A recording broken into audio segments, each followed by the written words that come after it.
naziv pomeni priznanje najprej, da smo bili dobra ekipa.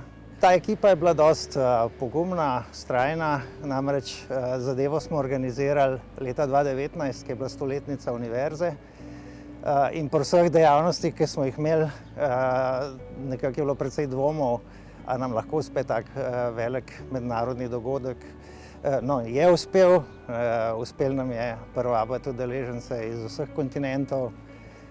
Uspel nam je tudi nekaj, kar znanstvenikom veliko pomeni, namreč 2 debeli publikaciji z prispevki nam je uspel pri ugledni tuji založbi izdati. Naziv pomeni seveda tudi priznanje za preteklo delo. Mi ga bomo vzeli tudi kot spodbuda, da bomo še kakšno konferenco organizirali.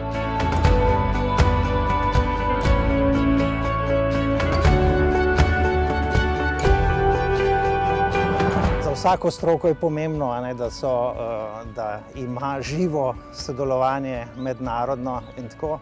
Zdaj, za marsikoga posameznika iz stroke je celo morebiti boljše iti sam nekam na neke svetovne odmevne konference, kot tukaj doma kaj organizirati.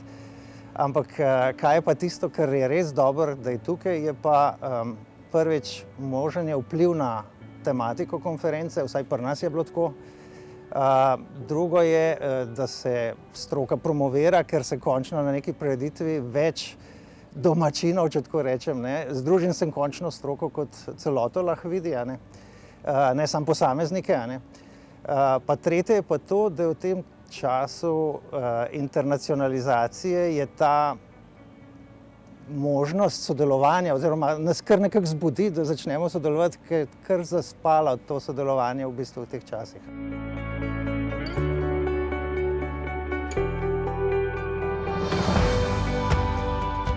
Slovenija sama je privlačna za organizacijo takšnih prireditev, ima ugled varne, svobodomiselne, odprte, gostoljubne destinacije.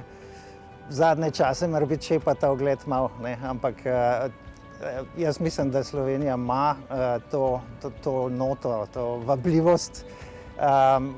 Drugače pa seveda za Slovenijo, tudi za stroke v Sloveniji je to seveda možnost lepe promocije.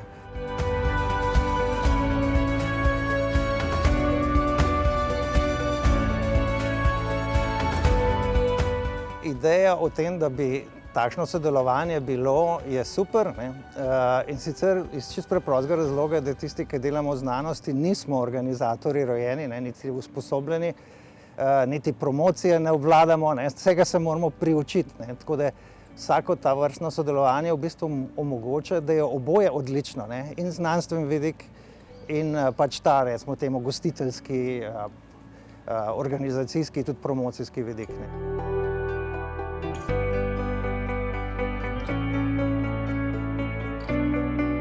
Hibridni so bili že pred korono, tako da v tem sigurno je nekaj koristi.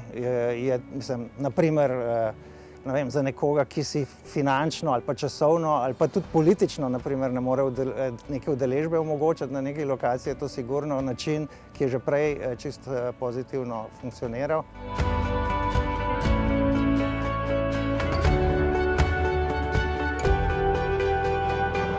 Živo je zmeraj drugače. Jaz mislim, da nikoli ne bo konec tega.